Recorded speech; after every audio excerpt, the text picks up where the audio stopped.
खुशबू के पिता विनायक सेठ को उस छोटी सी बेकरी शॉप में ज्यादा दिलचस्पी नहीं थी। अरे अरे, विनायक सेठ कोई सेठ नहीं है, बस उनका सरनेम सेठ है। हाँ, तो मैं क्या कह रहा था। उन्हें उस बेकरी शॉप में कोई इंटरेस्ट नहीं था, इसीलिए उन्होंने होटल मैनेजमेंट का कोर्स किया और उसके बाद उनकी नौकरी एक 5 स्टार होटल में लग गई थी। चूंकि बचपन से ही अपने पिता को केक और बन बनाते हुए देखा था, इसीलिए विनायक उस काम में बहुत होशियार था और इसीलिए उसे 5 स्टार होटल में बेकरी डिपार्टमेंट मिला। सच्चाई और ईमानदारी विनायक के अंदर कूट कूट कर भरी थी और इसी वजह से 5 स्टार होटल ने विनायक को बाहर का रास्ता दिखा दिया था, क्योंकि विनायक ने कस्टमर को केक देने से पहले बता दिया था कि वो केक 3 दिन पुराना है। वाह विनायक वाह। होटल से निकाले जाने के बाद विनायक के पास करने के लिए कुछ भी नहीं था। पूरी होटल इंडस्ट्री में विनायक के चर्चे होने लगे थे, इसीलिए किसी भी होटल ने उसे काम नहीं दिया। उसके बाद विनायक ने फिर से उस छोटी सी बेकरी का रास्ता अपनाया और पूरी मेहनत के साथ उसे चलाने लगा। लेकिन शायद विनायक की किस्मत में बहुत स्ट्रगल लिखा था। कुछ ही समय बाद लोगों का क्रेज बेकरी से हटकर फास्ट फूड पर चला गया था और धीरे धीरे विनायक की बेकरी का बिजनेस भी नीचे आने लगा था। सच्चाई और ईमानदारी के चलते विनायक ने अपनी बेकरी की कभी एडवर्टाइजिंग भी नहीं की और धीरे धीरे बेकरी पूरी तरह से ठप पड़ गई थी। अभी विनायक के क्या हाल है, उसकी बीवी उसे कैसे ट्रीट करती है, उससे आप हर चीज का अंदाजा लगा सकते हैं। इन्हीं सब कारणों की वजह से खुशबू की माँ ने हमेशा खुशबू से कहा कि वो किसी भी लड़के को पसंद करे, किसी भी लड़के से शादी करे, लेकिन वो लड़का बहुत अमीर होना चाहिए। खुशबू की माँ नहीं चाहती थी कि उनकी बेटी की शादी एक ईमानदार और सच्चाई का रास्ता दिखाने वाले एक नॉर्मल इंसान से हो। उनके घर में ऐसा इंसान पहले से ही मौजूद था, क्या उखाड़ लिया उसने। खुशबू की माँ खुशबू को विनायक की सोच से हमेशा के लिए दूर रखना चाहती थी, वरना पता चला कि विनायक जैसा एक और मर्द उनके परिवार में शामिल हो गया है। उसके बाद खुशबू की मुलाकात एक जवान लड़के से हुई जिसका नाम पंकज था। पंकज 25 या 26 साल का था। हालांकि वो अभी बहुत ही यंग था, लेकिन उसके बावजूद उसने अपनी खुद की एक सॉफ्टवेयर कंपनी शुरू की जिसमें उसके अंडर 10 लोग काम करते थे। कहते हैं कि उस कंपनी की आज की मार्केट वैल्यू पूरे 10 करोड़ रुपए है। यही वजह है कि खुशबू की माँ खुशबू को पंकज के साथ डेट पर जाने के लिए फोर्स करती आई थी। अभी उनके परिवार में ये जो हादसा हुआ, उसे सोचकर खुशबू की माँ के दिमाग में सबसे पहले पंकज का ही ख्याल आया था। एक इंसान जिसके पास खुद की सॉफ्टवेयर कंपनी है, जिसकी आज की लागत 10 करोड़ रुपए है, वो तो आसानी से समय आने पर 1 करोड़ रुपए निकाल सकता है। आज सुबह ही खुशबू की माँ ने खुशबू से कहा कि वो पंकज से मिले और इस बारे में बात करे कि क्या वो उनकी कोई मदद कर सकता है। हालांकि खुशबू को गए हुए करीब करीब 2 घंटे हो गए हैं, लेकिन अभी तक खुशबू की तरफ से ना तो कोई कॉल आया है और ना ही कोई मैसेज। आखिर वहां पर चल क्या रहा है? क्या पंकज से कोई उम्मीद है या नहीं? अंकल आंटी, आपको परेशान होने की कोई जरूरत नहीं है। मुझे ऑलरेडी एक इंसान मिल गया है, शायद वो पैसों के मामले में आपकी कुछ मदद कर सकता है। जैसे ही जानवी के मुंह से ये शब्द बाहर आए, वैसे ही विनायक सेठ की दोनों भौहें ऊपर की ओर उठ गई थी। तुरंत ही उन्होंने अपना मुंह खोलते हुए कहा, क्या तुम सच कह रही हो? कौन है वो? उसे यहाँ लेकर आओ। खुशबू की माँ भी जानवी से यही कहने वाली थी, लेकिन ऐसा लगा जैसे विनायक सेठ ने खुशबू की माँ के मुंह से शब्दों का निवाला भी छीन लिया था। खैर, जैसे ही खुशबू की माँ को पता चला कि कोई उन्हें पैसा देने के लिए तैयार हो गया है, तो वो कुछ ज्यादा ही एक्साइटेड हो गई थी। उनके दिमाग में जिस इंसान का ख्याल आया वो था शुभ कोहली। क्या वो जानती थी कि जानवी और शुभ कोहली की इसी महीने एंगेजमेंट होने वाली थी? मुंबई शहर में कोहली परिवार का अच्छा नाम था, इसीलिए उनके लिए 1 करोड़ रुपए निकालना हाथ का मैल निकालने जैसा था। वो यहीं पर है। ये बोलते हुए जानवी ने अपने पीछे देखा तो पाया कि विराट जिंदल उससे 10 मीटर की दूरी पर खड़ा है और अपनी आंखों को इधर उधर घुमाते हुए खुशबू की दुकान और घर को गौर से देखने की कोशिश कर रहा है। तुरंत ही जानवी ने कहा, ओ जिंदल साहब, विराट जिंदल जी, इतना दूर क्यों खड़े हो? पास आओ।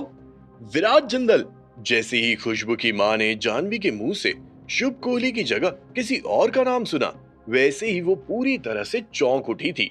हालांकि उनको ये विराट जिंदल का नाम कुछ जाना पहचाना सा लग रहा था। ऐसा लग रहा था जैसे उन्होंने ये नाम पहले भी सुन रखा है। विराज भाई साहब 10 मीटर की दूरी पर इसीलिए खड़े थे क्योंकि वो फिर से खुशबू की माँ का चेहरा नहीं देखना चाहते थे। विराज के दिमाग में वो हॉस्पिटल वाला कांड ही दौड़ रहा था।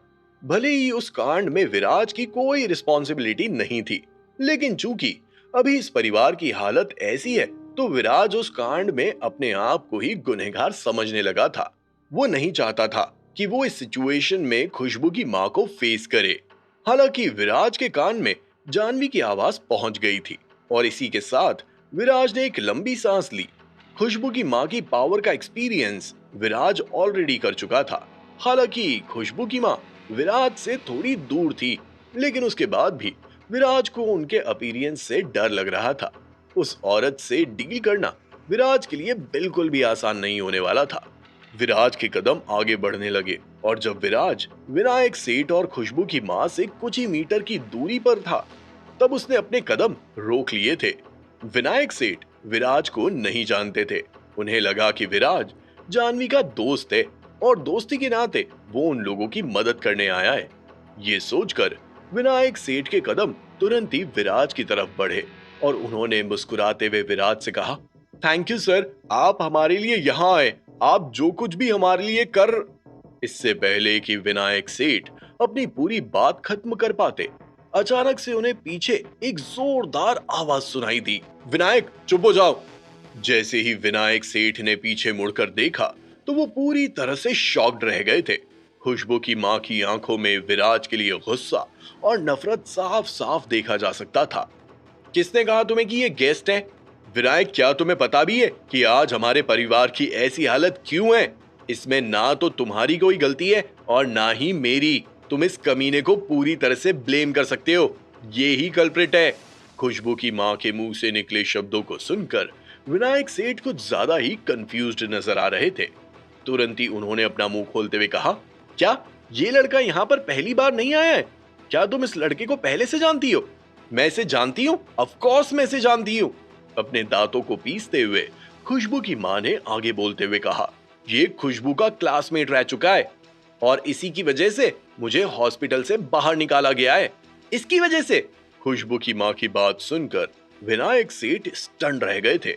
तुरंत ही उन्होंने विराज को देखते हुए पूछा, लड़के, क्या ये सब सच है? विराज ने अपना सर हिलाते हुए कहा, हाँ ये सच है। आंटी को मेरी वजह से हॉस्पिटल से एक्सपेल्ड किया गया है, लेकिन मैंने हॉस्पिटल के डीन को बहुत समझाने की कोशिश की, उन्हें बहुत मनाने की कोशिश की, लेकिन अब अगर हॉस्पिटल के डीन सुनने को तैयार। इससे पहले कि विराज अपनी पूरी बात रख पाता, तुरंत ही खुशबू की माँ ने अपने कड़क तेवर दिखाते हुए कहा, साले कमीने, ज्यादा प्रिटेंशियस होने का नाटक मत कर। मेरे सामने दया की भीख मांग और अपनी ये चाल किसी और के सामने जाकर चल। दिखावा करने की कोई जरूरत नहीं है। तुझे क्या लगता है कि मैं बेवकूफ हूँ? मुझे कुछ समझ में नहीं आता है। तू यहाँ पर क्यों आया है? मेरे परिवार की हालत देखने आया है ना? जिससे तू मेरे परिवार का जोक बना सके। तू तो वाकई में रूथलेस है। तूने तो वैसे भी मेरे परिवार को मरने की कगार पर छोड़ दिया है। तो क्या अब जब हम सबको एक एक करके जब तू मरते हुए देखेगा, तभी तुझे चैन मिलेगा, तभी तुझे खुशी मिलेगी। आंटी, आप गलत समझ रही है। ये तो यहाँ पर आना ही नहीं चाहता था। वो तो मैंने इसे मेरे साथ चलने के लिए कहा और तब ये यहाँ आया है। जब जानवी ने देखा कि खुशबू की माँ का गुस्से का पारा बहुत ही ज्यादा हाई हो गया है, तो तुरंत ही उनके सामने जाकर खड़ी हो गई और उन्हें समझाने लगी थी। क्या कहा तुमने? तुम इसे यहाँ लेकर आई हो? जानवी की बात सुनकर खुशबू की माँ चौंक उठी और जानवी और विराज को देखकर बोली, जानवी, मुझे ब्लेम मत करना कि मैं तुम पर हार्श हो रही हूँ, लेकिन ये लड़का, इस लड़के की बुरी नजर है। ये लड़का बिल्कुल भी अच्छा नहीं है। आज भले ही तुम इस लड़के की चक्कर में जिंदगी की कश्मकश को समझ नहीं पा रही हो, लेकिन जब जिंदगी में तुम्हें इस लड़के के लिए रोना पड़ेगा, तब तुम्हें सब कुछ समझ में आ जाएगा। आंटी, आपको मेरे बारे में चिंता करने और परेशान होने की जरूरत नहीं है। विराज यहाँ आया है, ये कोई मजाक नहीं है। वो आप लोगों की मदद करने आया है और अगर पास्ट में इससे कोई गलती हो भी गई है तो वो प्रेजेंट में अपनी वो गलती सुधारना चाहता है। ये तो अच्छी बात है ना? क्यों विराज, तुम्हें नहीं लगता? ये बोलते हुए जानवी ने विराज को अपनी ओर हल्का सा खींचा, लेकिन विराज की तरफ से कोई जवाब नहीं मिला। विराज ने अपने कंधों को हल्का ऊपर की ओर उठा दिया था, ना तो हाँ बोला और ना ही ना बोला। खुशबू की माँ के बिगड़े हुए चेहरे को देखते हुए विराज का वहां रहना बहुत ही ज्यादा मुश्किल हो रहा था। बड़ी बड़ी लाल आंखों को देखकर विराज अपनी गलती मानने से भी कतरा रहा था। विराज, क्या हो गया है तुम्हें? हमने तय किया था ना कि हम सब ठीक कर देंगे। जब जानवी ने देखा कि विराज की तरफ से कोई भी रिएक्शन नहीं आ रहा है तो जानवी पैनिक मोड में चली गई थी। अभी जानवी विराज को समझा ही रही थी कि तभी अचानक से खुशबू की मां ने चिल्लाते हुए कहा, बस, बहुत हुआ आंटी। इससे पहले कि जानवी खुशबू की मां को आगे कुछ समझा पाती, तुरंत ही खुशबू की मां ने अपना हाथ दिखाते हुए कहा, मुझे आंटी मत कहो जानवी। अभी तक मैं तुमसे इसलिए पोलाइट थी क्योंकि तुम्हारे और खुशबू के बीच में अच्छा रिलेशन है। देखो इस लड़के को, पूछो अपने आप से कि क्या ये वाकई में मदद करने आया है या फिर हमारा जोक बनाने आया है। क्या मुझे तुम्हें अभी भी समझाने की जरूरत है? जानवी से अपनी बात कहने के बाद खुशबू की मां ने फिर से अपनी नजर विराज की ओर दौड़ाई और विराज को ऊपर से नीचे तक देखने के बाद फिर से अपना मुंह खोलते हुए बोली, इसके खुद के पास पहनने के लिए अच्छे कपड़े नहीं है, ये क्या हमारी मदद करेगा? मुझे बहुत अच्छे से याद है, हॉस्पिटल में भी ये जिस इंसान का इलाज करा रहा था उसका पैसा भी इसने नहीं भरा था, बल्कि वो पैसा भी हॉस्पिटल के डीन ने भरा था। ये कुछ भी नहीं है, सिर्फ गरीब है, हमें इसकी मदद करनी चाहिए। विनायक सेठ के दिमाग में विराज के लिए कुछ अलग इल्यूजन्स थे, लेकिन अपनी बीवी के मुंह से निकले शब्दों को सुनकर वो इल्यूजन्स थोड़ा बदल से गए थे। हालांकि विनायक सेठ खुशबू की मां की तरह गुस्सा या इरिटेटेड नहीं थे। तुरंत ही विनायक के कदम विराज की तरफ बढ़े और विनायक ने विराज के कंधे को हल्के से थपथपाते हुए कहा, लड़के, मुझे इससे कोई फर्क नहीं पड़ता कि तुम्हारा यहाँ आने के पीछे का मकसद क्या था, लेकिन मुझे लगता है कि अब तुम्हें यहाँ से जाना चाहिए, ठीक है? जब विराज ने फिर से खुशबू की मां का बिगड़ा हुआ चेहरा देखा तो उसे भी वहां पर अब और ज्यादा रुकने की कोई इच्छा नहीं थी। अच्छी बात यह थी कि खुशबू अभी तक घर नहीं आई थी। अगर खुशबू भी वहां आ जाएगी तो फिर माँ और बेटी मिलकर विराज को एक तगड़ा हेडेक दे सकते थे। विराज फालतू की मुसीबत और फालतू बातों के लिए अपना दिमाग खराब करना नहीं चाहता था। वैसे भी उसे आज शांत मन से अलीबाग गांव के लिए निकलना था। इसीलिए विराज ने अपना कोई पॉइंट नहीं रखा और वहां से जाने के लिए पूरी तरह से तैयार था। आगे क्या होगा? क्या जानवी विराज को रोकेगी या फिर सिचुएशन का हाल समझकर वो भी विराज के साथ चली जाएगी? अगर ऐसा हुआ तो फिर खुशबू के परिवार वालों की कौन मदद करेगा? क्या विराज के जाने से पहले खुशबू भी वहां पहुंच जाएगी? क्या उसके बाद खुशबू और उसकी मां विराज का जीना हराम करने वाले थे या फिर विनायक सेठ बीच में आकर इस सिचुएशन को शांत करने वाले थे? जानने के लिए सुनिए cash on my mind, only on pocket FM.